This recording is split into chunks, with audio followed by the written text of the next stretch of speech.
everyone, welcome back to the channel. Today we are diving into something essential for coach, teacher and even parents. How age and gender affect kids in sport and exercise. Because guess what? Kids are not just tiny adults and training them like they are can backfire. Let's break it down.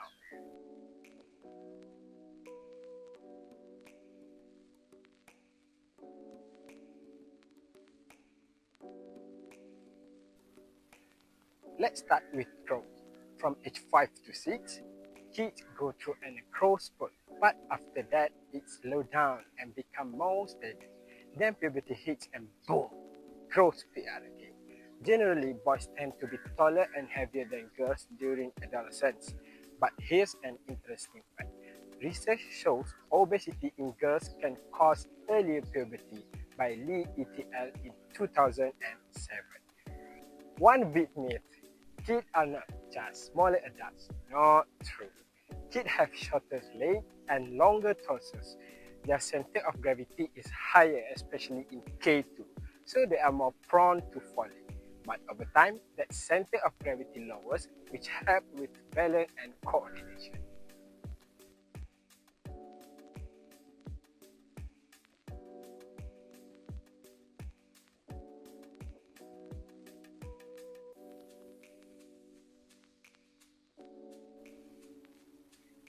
Next is aerobic capacity in kids.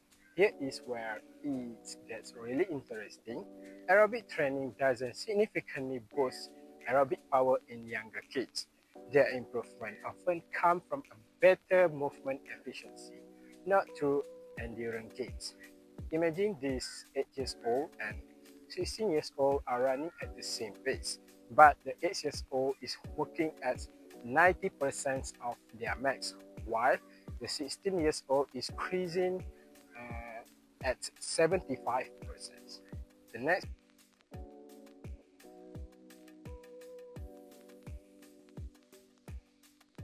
next is overweight children and exercise.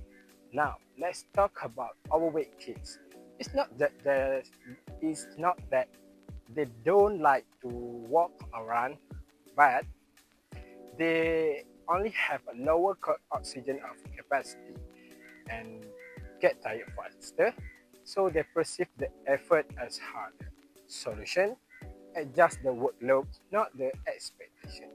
For the tips is modified intensity, focus on inclusion, and the next one is use engaging, not competitive activities.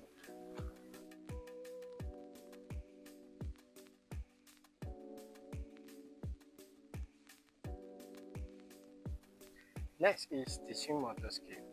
When teaching motor skills to children and teens, keep this in mind.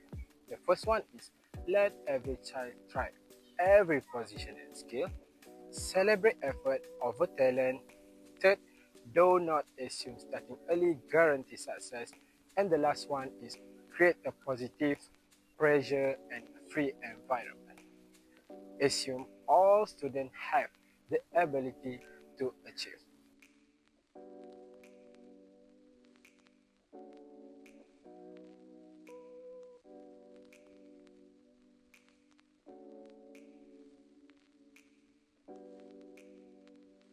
The next one is gender consideration.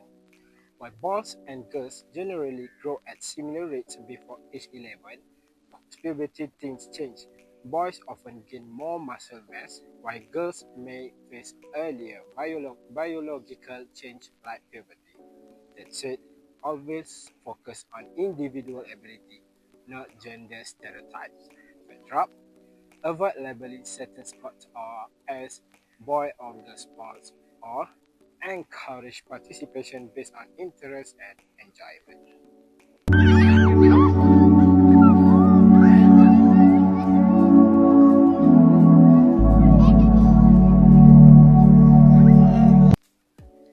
So guys, this video is about to the end. I have covered all parts about the age and gender consideration in sport.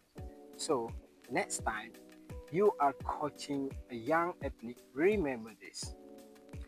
Their bodies are unique, their growth is dynamic and their needs are different from adults. Train smart, adjust with care, and most importantly, make sports and movement fun for every child. If you enjoy this breakdown, give it a thumbs up, subscribe, and tell me in the comments what's your favorite childhood sport memory. See you in the next one.